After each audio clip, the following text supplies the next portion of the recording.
Hey, Christian caregiver. Welcome back to Dementia Caregiver Support for Christians, the podcast where we teach Bible-believing Christians how to make dementia care easier today, while also helping you focus on tomorrow. Today, you get a special glimpse into a live coaching session with a client of mine by the name of Tracy. Every now and then, I offer these one-on-one sessions to my community members in order for me to catch up and have my finger on the pulse of how they are coping with their dementia caregiving journey. So let's listen to a live coaching episode on this Coaching Clinic Friday.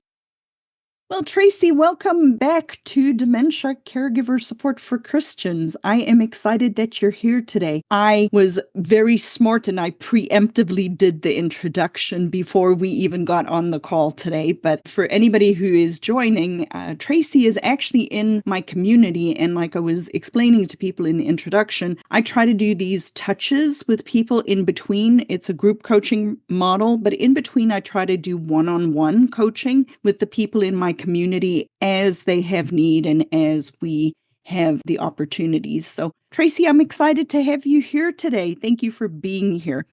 No, I was going to say thank you for having me. I'm really excited to be here. And if you guys have listened to the episodes before, Tracy has been here before in a different capacity, so you may recognize her voice. So, Tracy, tell me, we haven't caught up in a while. Tell me what's going on with Mom, and if you'd like to, you can explain to everybody your situation, or as much as you're able to share, related to how you caregive and what the biggest issue is that I can help you with today. Sure. So I became the primary caregiver for my mom and dad about 3 years ago, and both of my siblings have passed. So it fell on me. Took care of my dad until he passed in February of 22. He and my mom had been married for 60 years. And she was not doing well when he died. So there was no way she could live alone. So it was up to me to take care of her. Mm-hmm. So I have been her primary caregiver and full-time caregiver since that time. She has lived with me and everything. We've had a crazy journey. We'll just suffice it to say, we've had some financial difficulties. We've had a lot of the challenges that a lot of caregivers have. I've been in the healthcare space for a long time, and I knew about caregiving, but I did not understand it until I really got in it. Mm-hmm. And it is very different once you live it and walk it than it is when you're just talking about it. I 100% agree, which is why partially I'm doing what I'm doing. So in order for me to better help you today, let me ask you, if we have a conversation about 6 months from today and everything is now going well with your caregiving, I want you to paint a picture for us what that might look like. Well, things have actually started to deteriorate. Okay. She is starting to have different symptoms.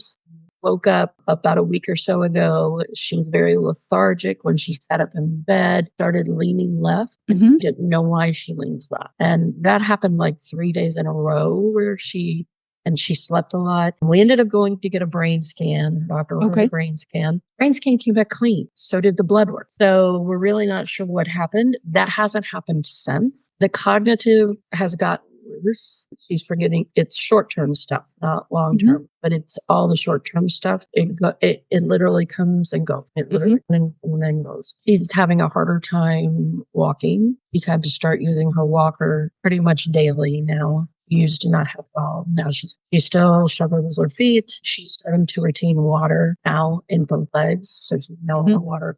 So they're just incremental little things, but they're very definitely things. She has gotten angry, defensive. That's like one. So do you know, are you able to trace back related to her getting angry as to what might be precipitating it? It can be anything. I mean, honestly, it can be anything. Very defensive, and that's just, it used to not be that bad, but in the last 30 days, it's gotten worse. I have gotten better at handling it better. Okay. And I think he's kind of gotten better because I kind of came to a resolution, and I guess this is part of accepting the reality of what you're dealing with as the caregiver. You know, my brother was an alcoholic, and I used to say to him, I said, I hate your alcoholism because it stole my brother. When I talk to you, I feel like I'm talking to the alcoholic. I'm not talking to my brother. Mm-hmm. And I finally realized I have to accept she's angry, and I know why she's angry. She's angry because this is happening to her and she can't do anything. And, I was angry kind of for the same reason, and reacting to that. Mm-hmm. And now that I kind of have come to a point of accepting that, okay, this is happening. It's not her necessarily that's talking. And I've kind of come to an acceptance of that. Mm-hmm. That has helped. That has helped. But it's been hard, but that's helped. Yeah, I know that that's very difficult. And frequently, when I work with people in the group, I always tell people, when we're contending with these types of things, I call it the PEACE framework, PEAC and E. So the P stands for the person living with dementia. What is going on with her? Like, is she tired? Is she hungry? Is she got a hangnail? Whatever, is she got a UTI? Did she have a stroke? Any or all of those kinds of situations that it could possibly be, right? Then the E is for the environment. What's going on in the environment? Was the TV on? Did the dog bark? Did she, is it cold or is it super hot? So the PE. A is the activity side of it. Is the person bored or are they overstimulated or what's going on related to being engaged, actively engaged. And then C is the caregiver, right? How we contribute possibly to it is that we are seeing. And then we educate and we evaluate and educate and just keep running through those. So one of the things that I heard you saying is that you've noticed or recognized that sometimes you might be inadvertently contributing to, without a doubt. without a doubt. Situation, and that's even just being aware of it is already the right step in the right direction. And, so I'm super proud of you for being able to step back and recognize that it's a hard step. It's a very hard step that we all, I believe, in order for us to be an effective caregiver, we all have to take that step and say, I don't like the dementia. I don't like what it is that we're having to contend with. But providentially, this is what we have. So we have two ways that we can work through it. We can be resistant and angry because we're dealing with this, or we can accept that it's a change. It's not, something that we would necessarily choose. But if I believe that when you get to what you've just described, it actually makes the whole process easier. Yeah, it seems to have, at least, I think, for both of us, because rather than just exploding on each other and just being so contentious on either side, I think it's made it better for both of us. Mm-hmm. It's not going to change, and we both know that. So you just have to kind of go, okay, this is where it is. This is what's happening. And let's just kind of march through the muck as best we can. Right. And, the other part of it, and this is from a Christian perspective, and this was something that I personally really struggled with, because for a period of time, like, I think it's a process, right? I think sometimes we get there and then we just kind of go back into our own stuff and then we realize again, but like, I was getting super angry with my dad, and it was like he would get angry and I would get angry. He would get, and it was just this dynamic. It's not a good dynamic at all. And then one day I was driving and I thought to myself, but why am I getting so angry with him? Like, why? Why am I getting, and the excuse was always, this has always been our pattern. We've always, he's a hard, angry person. And then I realized, like, no, I'm blame shifting. I'm making it him. And it isn't. It was me. Like, I was angry because, I have no control over this. Maybe I feel resentful because I can't do, whatever it is that I feel that I should be doing. But once I recognized that, I'm like, the anger actually went away. Yeah. Yeah, and I agree with that. That's kind of really what happened with me, because you realize, you're getting mad at something that nothing is going to change. So why are you doing that? And it's only going to be causing problems, and so, it's a better way of dealing with it. You've got to deal with it. So it's not going to go away. So for me, that's kind of where I'm at. It's one of those things that I'm trying to kind of do different things, get, different things in place and all that kind of stuff. But it's one of those, you're walking through the unknown. You've never done it. So I guess, kind of like marriage and raising kids. You do the best you can. Yeah. Doesn't come with a handbook. No, it does not. So you do the best you can.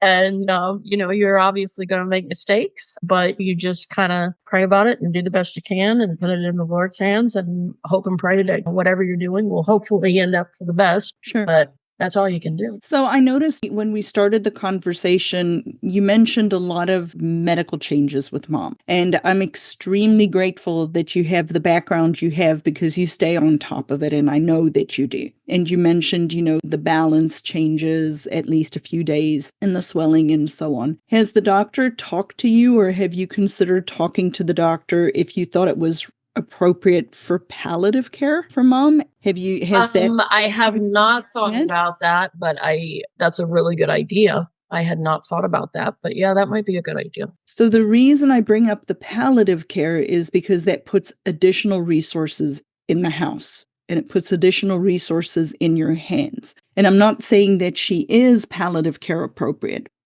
That's up to the palliative care nurses to come out and do an evaluation. But just with all of her medical comorbidities, if they're starting to coincide, it might be an additional way for you to get some help in the house if, you choose the right type of a palliative care. Palliative cares come in all shapes and sizes, right? And all different flavors. So I would ask you to maybe think about that a little, because I know you know what palliative care is, but for people who are listening, palliative care can be it's a way of keeping somebody comfortable, but it's not the same as hospice, but it can be a way of preparing a person and a family get to accept and be ready for a hospice journey. I know your mom is pretty far from that, but just in light of the changes that she's had, and since I know you work from home and taking somebody to doctor's appointments and all of those kinds of things can be a significant burden when you're juggling all of these other responsibilities.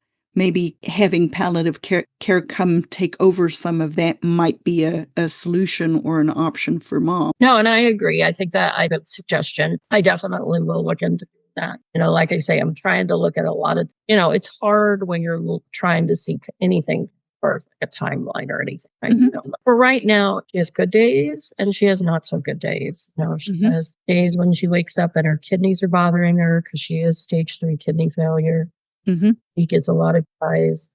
So there's a lot of different going on. I am lucky that I have the healthcare background that I have. So that does help a lot. Although I must say that I preached caregiver self-care for years to everyone. And again, until you get in it, it's easy to preach, and then you get in it, and then you're like, I had somebody say to me as late as, 2 or 3 weeks ago, they're like, Tracy, you got to remember you got it. And it's just hard, because they're your person and that's what you do is they're your person. Right. But it doesn't make it, right. Like I say, go ahead. But what that brings up something that's very near and dear to my heart. And that is we have to teach people. Part of what I try to do is teach people the skills that they need for today, how to communicate, how to do the physical transfers and ADL stuff and so on as it comes up, incontinence management, whatever it is, right? But we also really have to focus on the future after caregiving. And a lady that I spoke with a while back, she had a really good analogy. And I told her I'm going to steal it because it's a good analogy. When you are walking on a caregiving journey with somebody, it is like walking up a mountain, right? And in purposes of a dementia caregiving journey, when you reach the top of the mountain, in essence, that's when your caregiving journey is done, right? So you're walking up this mountain and you get to the top, and your caregiving journey is now finished, but you still have to get down the mountain. But we don't think about getting down the mountain. We don't think about what do we want our life to look like after caregiving. And if you're listening to the podcast, you can't see Tracy, but Tracy is still a young woman. She's not an old 85-year-old woman with an 100-year-old mom, right? Tracy is a young woman. And if her mom lives another 2, 3, 5 years, Tracy's going to have, Lord willing, a couple of decades after her mom passes away, and we have to consider that. But we don't. It's very easy to not consider it. But the other side of the equation is when most of us have known a family in our history somewhere who has a child that is born that has some sort of a physical impairment, or something that this child is never going to be necessarily independent. And what I find striking is that we as families, when we are in that situation, we figure out how to live in that situation, still take vacations, find people to take care of the kids so mom and dad can go away for the weekend, whatever. We actually intuitively know that that's the right thing to do. But when we're the family caregiver of somebody living with dementia, we don't do that. So and I do think that, somehow, like you say, our brain puts it into two different categories, although they're the same. In our brain, we think, okay, well, but my first cousin actually has a child they were told that the child wouldn't live past the age of 3. He's now almost 35. And he has the brain mentality like a 6-month-old, and he's 35. So, but she takes him everywhere, and they go on vacations, and they continue to live. And they have continued to live. And so, but they have been caregivers literally since the day he was born. Right. So, but they have structured it now. Yes. They have structured it now so that they can continue to live. And so that's kind of my challenge to you, as well as people listening, is now that your friend a couple of weeks ago and me have told you, highly strongly recommended that we do some self-care. What are we going to do to build that in?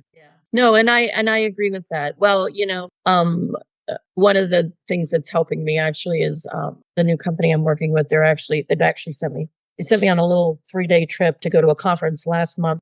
They're sending me on another 3-day trip actually next week, again for work. But it kind of gives me 3 days away, to just kind of like do a quick breather. So that's actually been good. It's been good for me to just kind of get out of town and just, have 3 days of just kind of. For sure. But you need to keep doing that, sweet lady. Yes, I know. I'm working on it. I'm a work in progress. Tracy, all of us are a work in progress. I agree. Every single one. Well, do you have any last concerns or questions before we sign off for today? I don't think so. I will just say that I think you're awesome, and I think what you do is amazing. And I think you are a fantastic resource for anybody who is walking this journey. I know that I will be tapping into you probably a whole lot more than I have been up until now, just because, up until now, I really haven't needed to, but I can see it coming. And so I will definitely need it. Well, and I think you bring up a very important point. The community that we're growing, the group coaching that you're a part of is a very unique community, because in order to truly, it's kind of like the conversation with hospice. And I know everybody's gonna be like, what? Where'd you go from one to the other? But hospice is beneficial the earlier you start it. You have to start your hospice journey almost 2 months before you really need it, or 3 months before you really need it, in order to really benefit from hospice, right? People who are really benefiting from the community are the people who joined earlier on, before they need it, and that have been active and are participating in the community, because then they already know what questions to ask, and they have a place to come, and they're not constantly wondering, what do I need to do? How do I need to do it? So people listening are interested in tapping into or learning about the community, I'd invite you to just go to the website, thinkdifferentdementia.com. There's a link for you to schedule a 20-minute call. There's no pressure. I'll serve you regardless of whether you join the community or not. But it is a way for you to take this relationship a little deeper, a little bit more hands-on support, because really the research also shows it's longitudinal support over time. Absolutely. Yeah. For sure. For sure. And I would highly recommend Lizette. She's awesome. Tracy, I appreciate that endorsement. You are welcome. Thank you, everybody, for listening today. And as I try to remember, I don't always remember, may the Lord bless you and keep you, and come back and listen some more. I'm hoping to do more of these coaching style episodes on a Friday, so come back in and check us out. And thank you for being here today.